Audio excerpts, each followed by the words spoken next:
All right, Michael, thank you so much for being here today. I appreciate you. Yeah, man, of course. 100. So let's just start all the way back at the beginning because what really fascinates me is the musical journey you've been on. So I want to know how you started out in the scene in general. For example, what was your local scene like growing up? What was it like going to shows when you were younger? Okay, so yeah, the first shows I went to were when I was in like sixth grade. I grew up in North County, San Diego, like Vista, Oceanside area. And yeah, I found out through like shows through like skateboarding and older kids at the skate park would just listen to like heavier music or whatever, so when I was younger, so I found out about a lot of things when I was around, I don't know, maybe like 10 or something like that. I think the first like show I went to was when I was about 10 or something like that.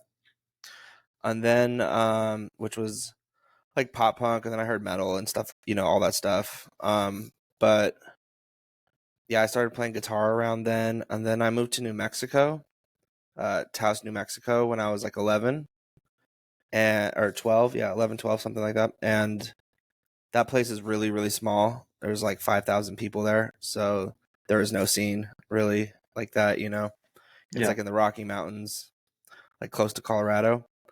And yes, but so I had like friends too. It was a lot of it was through skateboarding. Um and yeah, we just kind of like started like punk bands and stuff there and would play like coffee houses and like the Ski Valley and stuff like that. So like really small town type shit. And yeah, basically, so didn't really have a local scene, so I kind of had to build one and throw my own shows and stuff when I was like pretty young. So I kind of learned how to do that. And then yeah, as soon as I graduated high school, I moved to LA, and then started my band Goliath. That was kind of like how I got to that point. That makes sense. So naturally, you really immersed yourself in playing music and you really built it out that way as opposed to just going to shows. Yeah, my parents are musicians. My dad's a guitar player. My mom plays like percussion and like sings a bit. And they had like bands when I was a kid, which were like classic rock, like blues oriented kind of stuff. But I still found out about a lot of music like pretty young. Like I noticed pretty young that I liked, I guess maybe more obscure music than stuff that was just on the radio than like a lot of kids who are around me. Because I like found out about like Black Sabbath and stuff like that pretty young, and then like because of that, I found out about Korn and stuff that was happening at the time, and Slipknot and Deftones and all that stuff went out. Yeah, so basically, I got into it pretty young, but a lot of it was from like skate videos and Tony Hawk's like the pro skater stuff too. But a lot of it, same with even like being into like hip hop production stuff. A lot of those early skate videos, like 411 videos and things like that, had just instrumental versions of hip hop songs. So that was kind of what I learned what like a hip hop producer did, because I heard the songs without rapping on it. Yeah. So yeah, a lot of it was through skateboarding and like snowboard videos. And around what year was that? I'm curious because I just had a conversation the other day with Jess Margera, and we were talking about the CKY era of skateboarding and of music and how that, connected with video games. What era was that for you? Th- Around this what would years? this would have been the late '90s. Okay, So I would word. have been probably like 8 or so. I think Okay. I think that was probably 8. I would say 8 was probably, so that would be like 98. Okay, because that was a really cool time period I remember.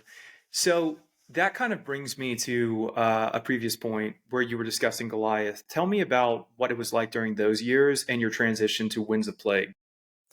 Yeah, okay. So when I moved to LA from Taos, New Mexico, I went to recording school.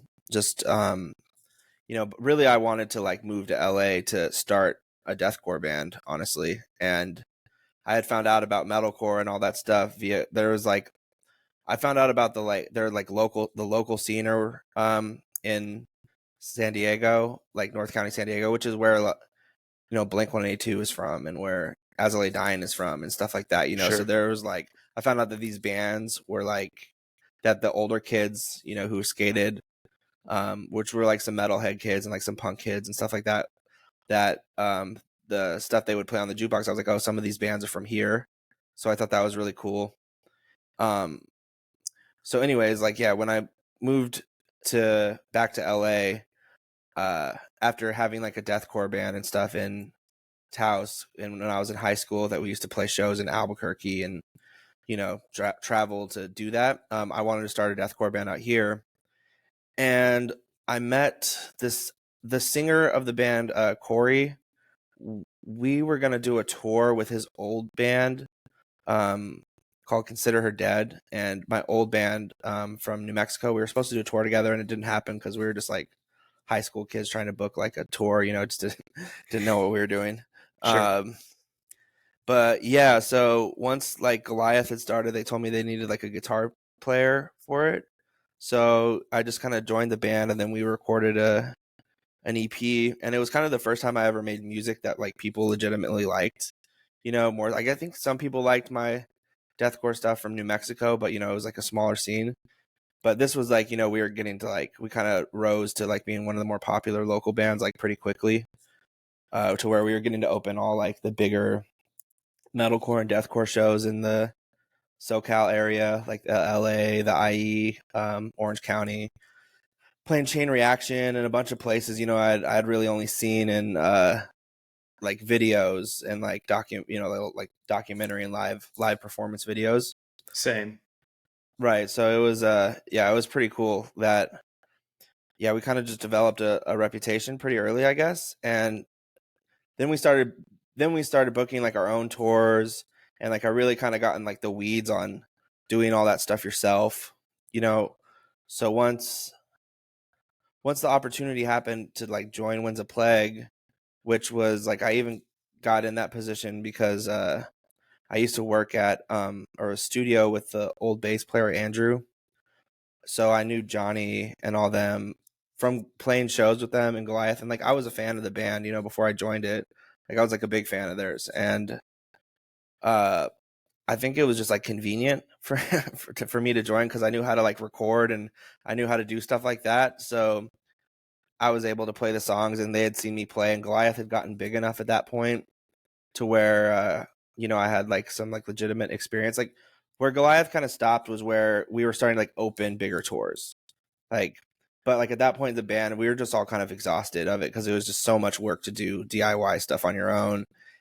And we just weren't seeing the results we were hoping for, and I don't know, just like no real personal anything. We were actually friends, and we actually just started kind of like riffing ideas again together just for fun to see. We'll probably release some new stuff. But yeah, from that I was able to start playing with Winds of Plague. So I was really lucky. Well, Winds of Plague is amazing, and I think it's interesting because, you were really immersed in the scene for so long, and that opens up this transition right around the the mid 2010s as I see it, where, alternative trap, things of this nature are starting to become immensely popular. And that gets us into basically music production and how you made that transition from Winds of Plague into doing beats into music production. Tell me about that and how that began and around what year. Okay. Yeah. So during this whole time, even like in Goliath and stuff, I had begun producing other bands, like other local bands. I had been recording their EPs and stuff, and um, I have a lot of friends who are hip hop producers, and like I have for a while. So my friend John and my friend Gabe, who I grew up with in Taos, they like made beats the whole time. I was like, in bands and stuff.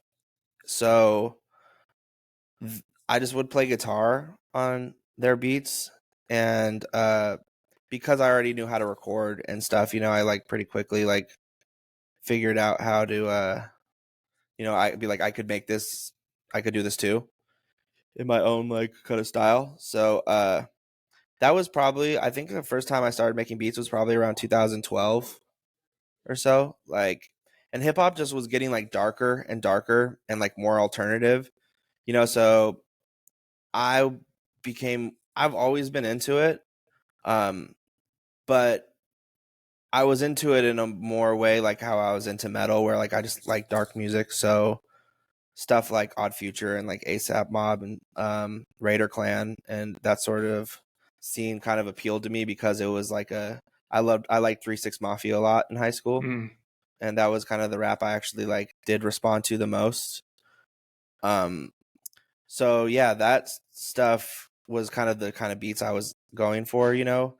But also having the metal background, I was kind of like adding like heavy guitars and just like weird stuff that eventually became cool. But at the time, like no one was really doing. Not saying I like pioneered anything or anything. I was just kind of like, it's just like I was making heavy music at the time, and I was just kind of trying to figure out a way to like make rap I liked. You know, I didn't think there would be anyone to go on these kind of beats. But yeah, after making production with my friends, yeah, Kinfolk John and my friend Gabe, and my other friend Jay Graham too, who I lived with for a while, and he was a big producer, so that was a big eye opener too, where because he produced like Upper Echelon for like Travis Scott while I lived with him, and like, you know, stuff on like Days Before Rodeo, and he produced Broccoli and all kinds of amazing things.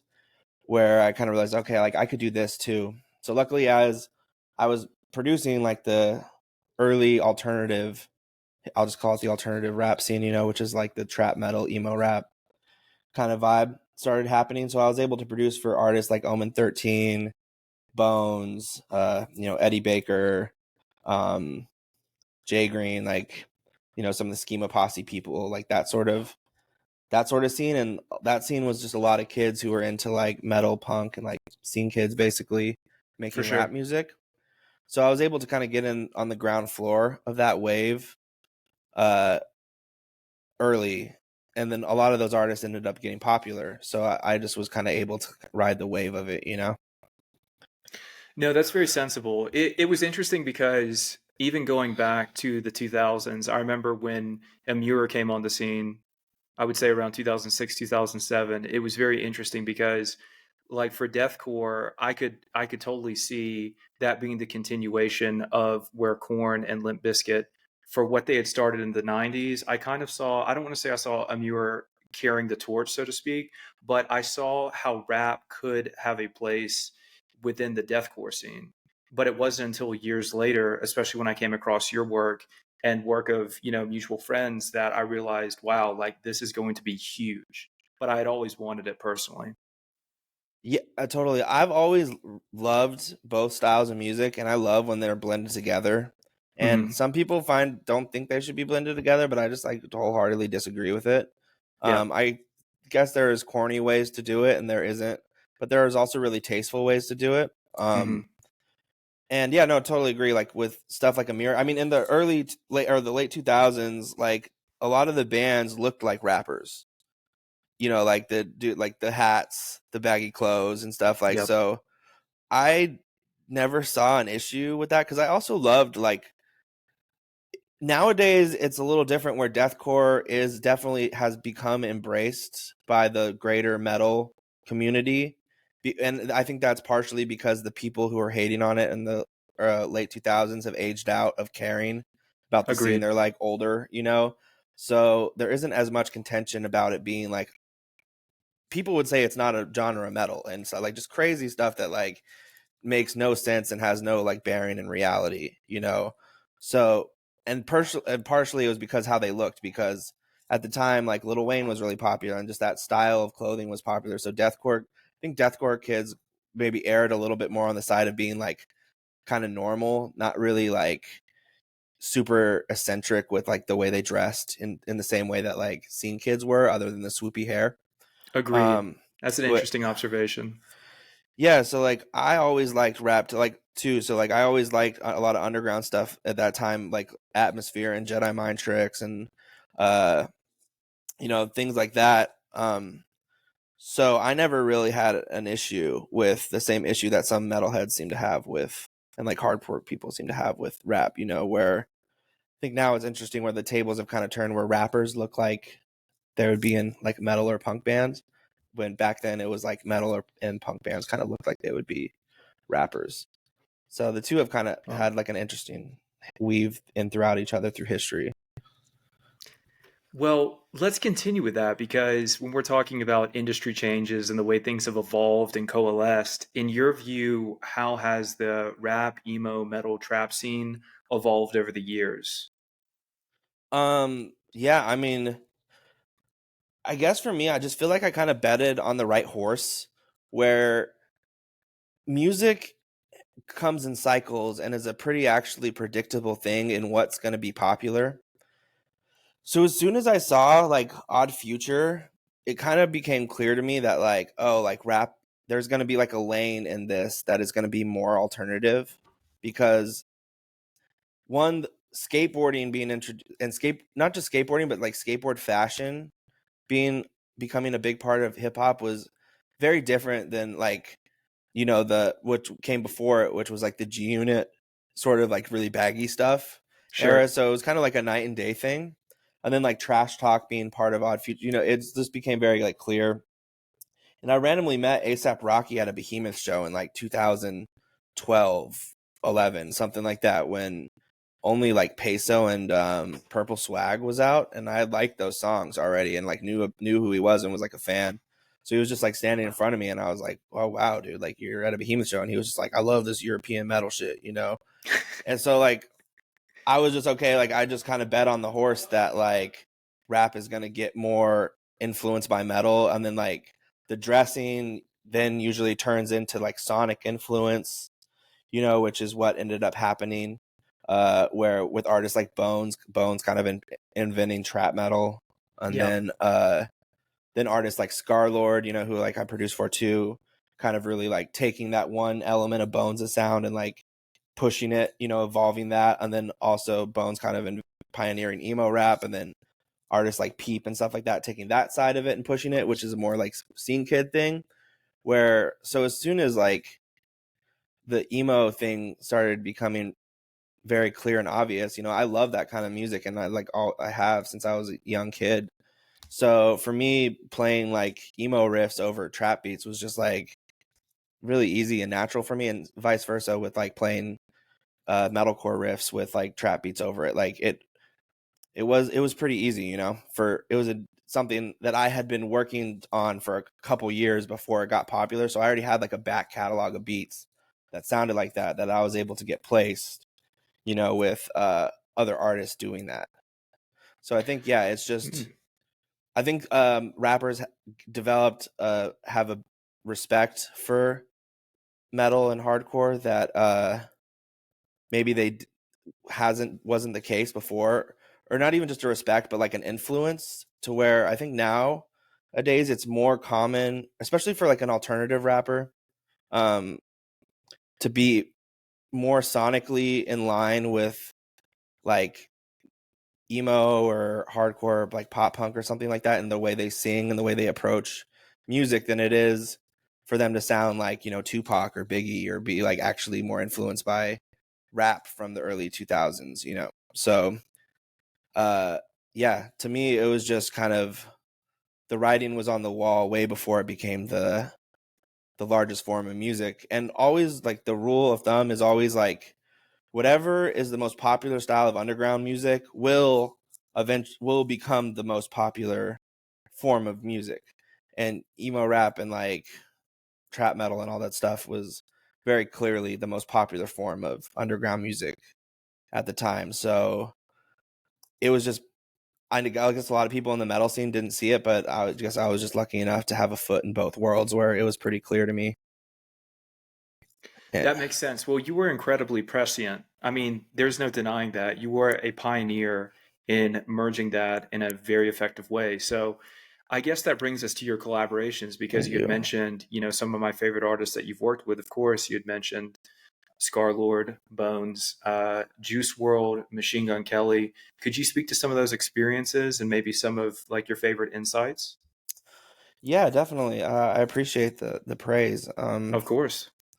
Yeah, Bones was probably I would say the first time that I felt like I should take this like really seriously, like kind of like shift my dedication like from heavy music to, or like metal to, producing rap a lot. And that's partially because one, he's one of my favorite rappers ever, just because he scratches all the itches for me. It's really diverse, is just like cool dude, like, has been super chill with me like the whole time I've known him. We like still talk, on the internet and stuff pretty regularly. And yeah, I just think he's a real forward thinker. So being able to have songs with him come out was like definitely a pretty cool moment for me. Um, Especially being like a fan before his.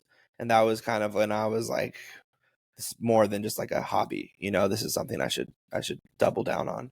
Um, yeah, then the Juice WRLD one was kind of lightning in a bottle. I've had a couple lucky lightning in a bottle situations where me and my friend Perps from 808 Mafia, we were making beats together, and the beat for Won't Let Go just started as like a guitar riff that I had come up with. Like Perps came to my house and we were just kind of writing riffs. And yeah, so it come up with that riff, and then he did the drums on it.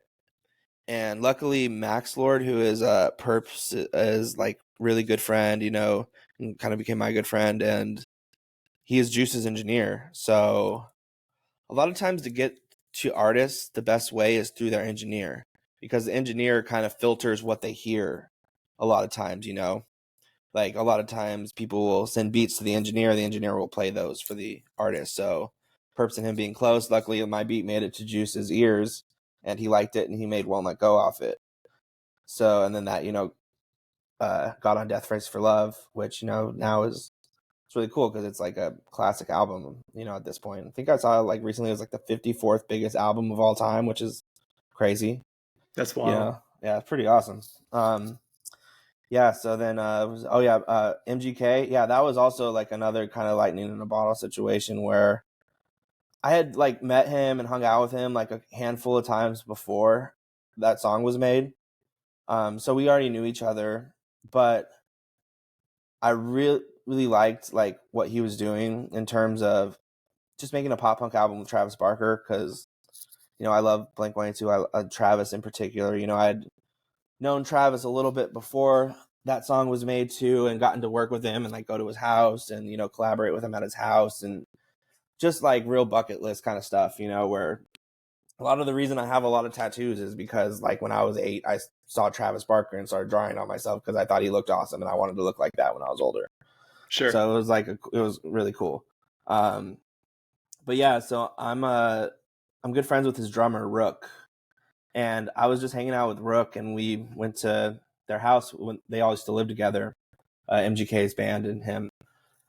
And yeah, he was doing they have a little studio in the garage, so we were just doing a little session, and MGK came in, and the session kind of stopped like abruptly for a second, and there was some downtime. So I was like, well, since we're here, I might as well play you some instrumental ideas I had. And funny tidbit, like I had made this instrumental for Sid and Nancy beforehand with my friend KJ, and basically we had made it for another band. Like another band like told us that to make something in the vein of MGK.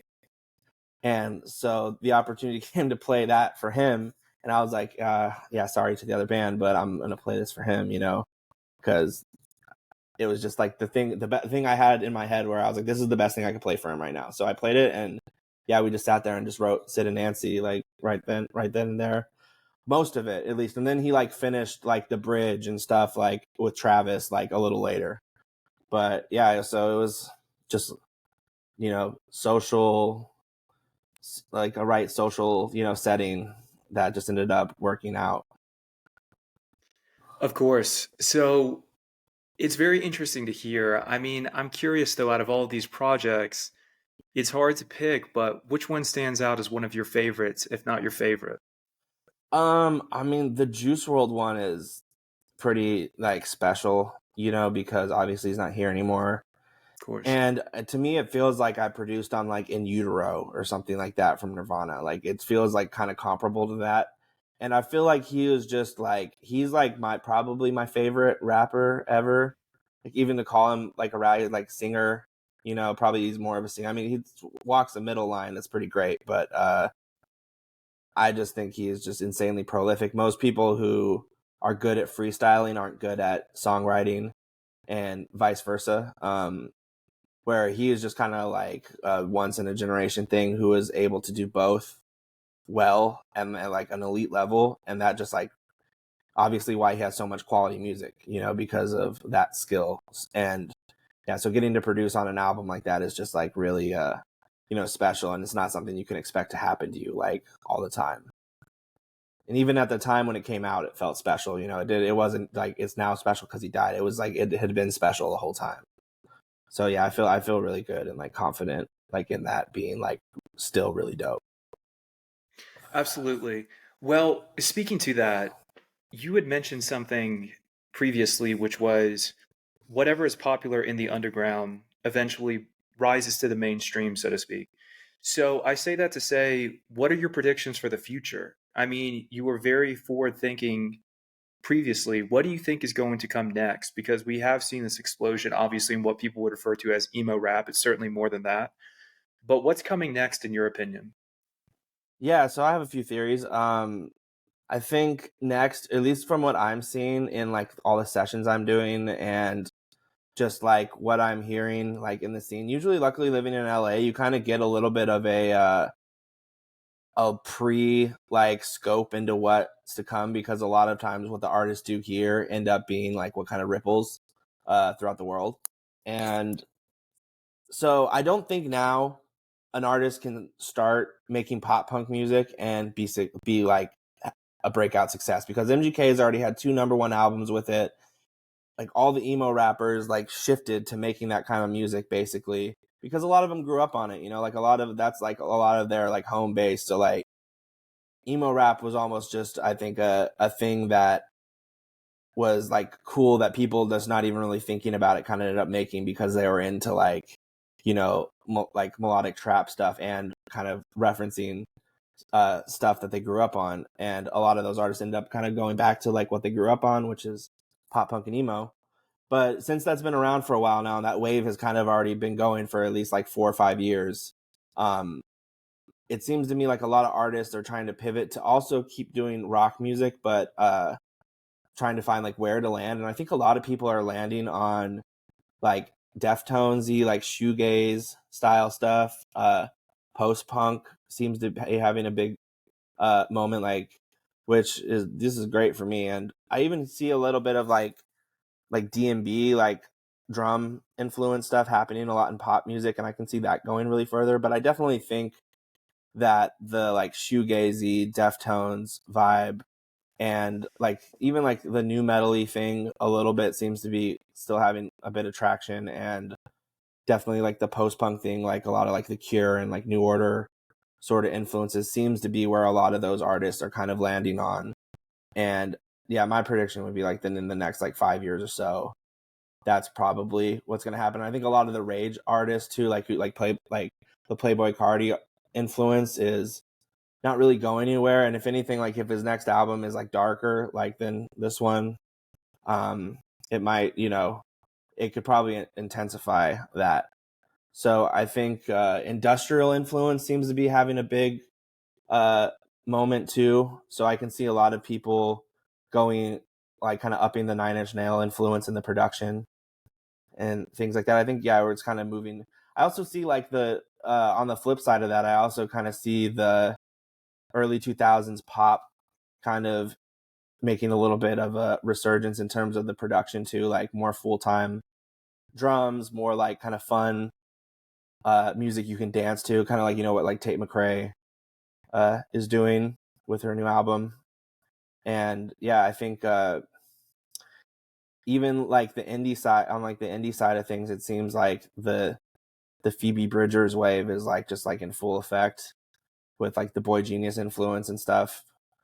So I can see that continuing, like the darker, that seems to kind of even be breeding into like country and stuff, you know, like alternative country artists kind of like rule the world now, where it's like a mix of like alternative and like folk, like, you know, Jelly Roll, Zach Bryan, Hardy, etc., you know, where these artists are mixing like octane rock and country, which is honestly the stuff I've liked the most from country music in a long time.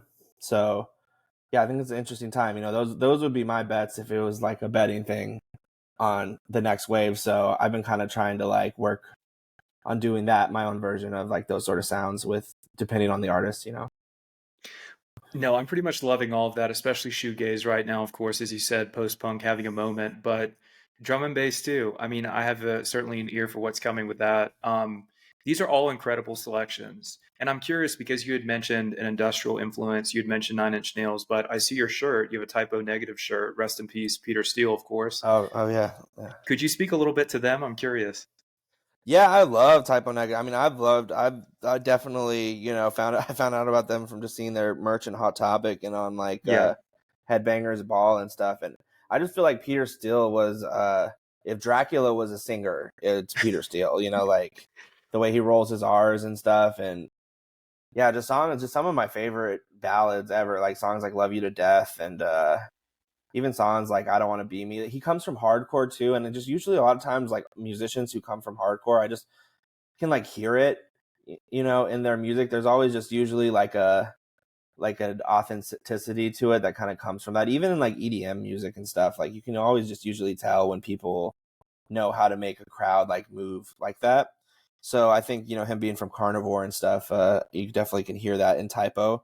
And I mean they're the goat bands of goth metal, and I definitely see like their like influence like that being more popular too, like them via like even like Evanescence and things like that, especially in like female singers. Like me, I produce for like Maggie Lindemann and stuff, and I feel like the song we made on her last album was definitely like a heavier, not even just because she's a female singer, that's not it at all. It's just like the tone of the music and like the tone of her singing. I've been getting a lot of that too, is like a lot of people referencing Evanescence. And so I definitely, to me, Typo and that conversation are a very similar thing. Of course. No, it's so interesting. And of course, I guess you can't mention him, which is also one of my personal favorite bands without mentioning Typo Negative, but Yeah, Typo love him. Negative was far before my generation, and I have just started really appreciating them. So it's Yeah, I really love interesting.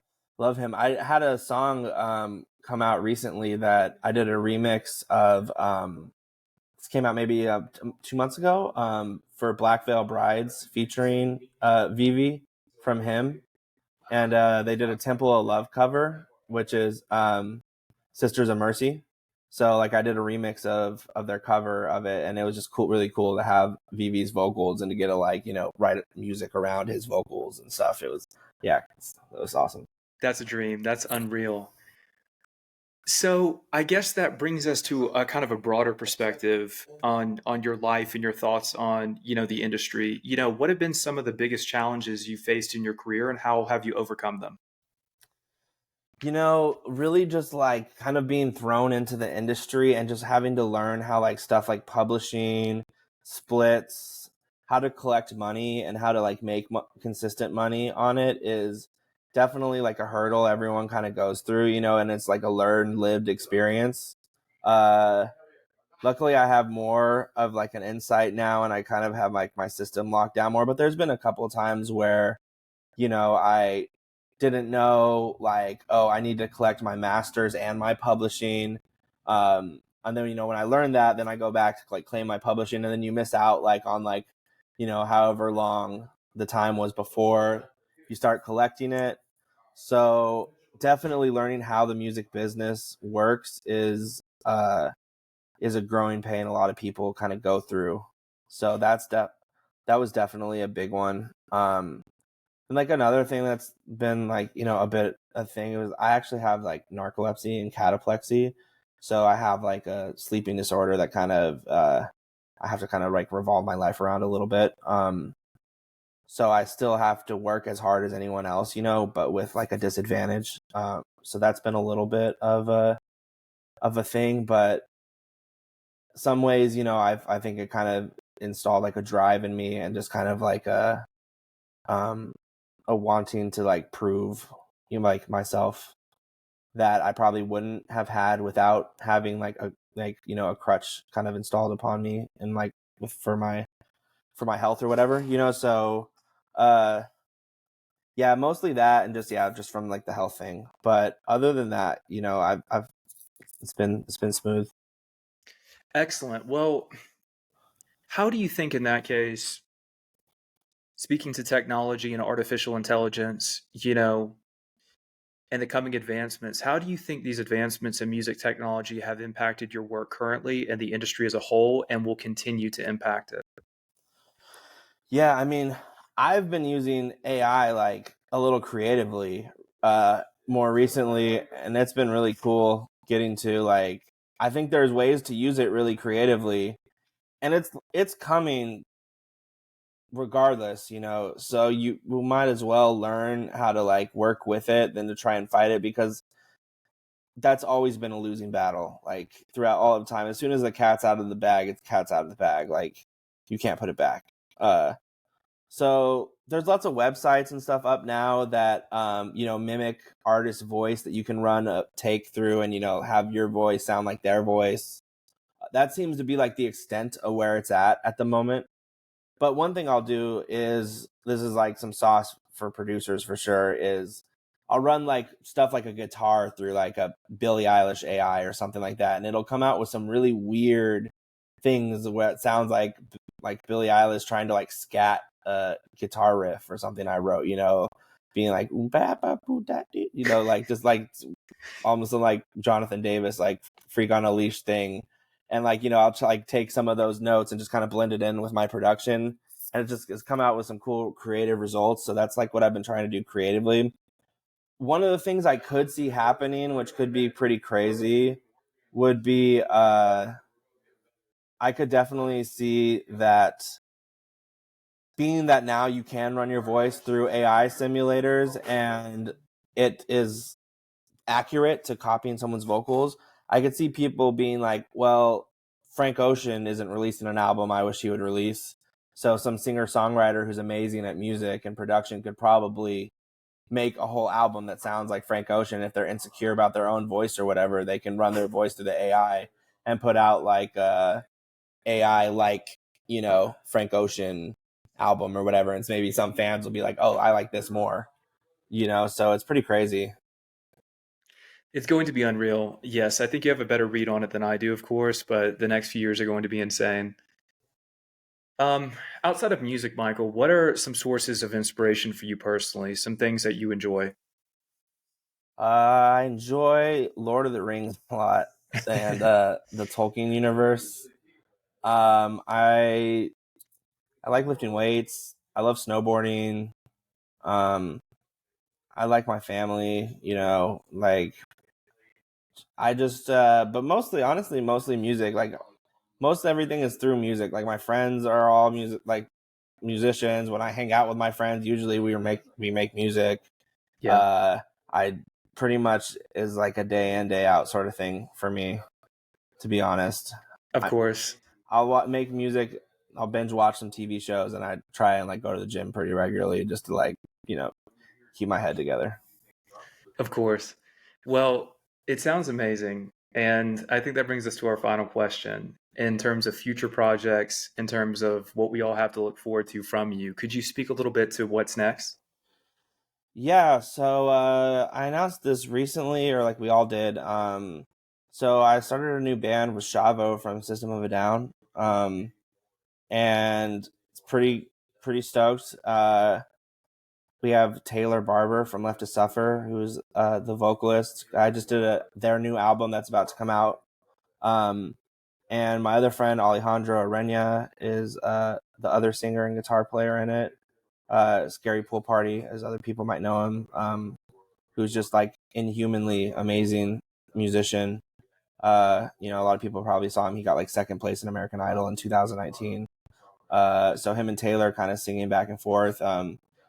Very like system with breakdowns is the way I would put it, because Shavo has such a Mm, like unique riff style, and you know, he's written a lot of amazing riffs for System, and like, you know, if you hear a System style riff, it's just kind of instantly recognizable, you know.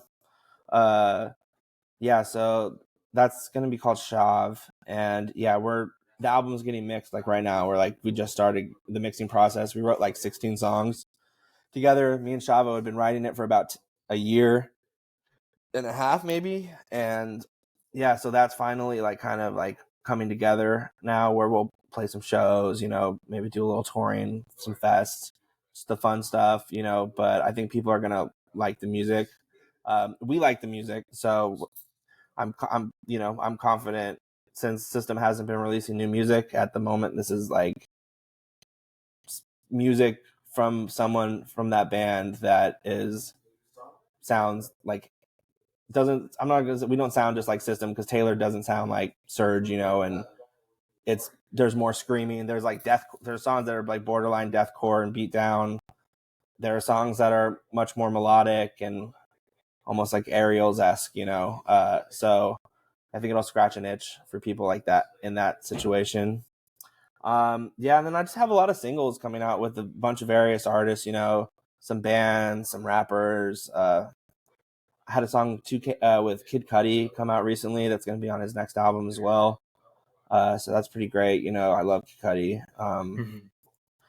Yeah, and yeah, so I know there's more I could list off the top of my head, but I have so many just things in the canon that like I'm not even I'm blanking on everything I have coming out. But I had kind of like really focused on finishing the Shavo project with him. I mean, I love System of a Down, you know, like I absolutely adore that band and have since I was like a young kid. So getting to make an album with, you know, and like produce it and then play guitar in the band is like just like really cool. And also I have did writing sessions with Korn recently. Whether any of those Wow. songs see like the light of day or not, uh, still amazing to like sit in a room and like play with them as a band. You know, that was so sick. Like Jonathan's amazing, really cool dude. Kind of been like a big brother figure to me. So yeah, things have been going good for me. I definitely can't complain.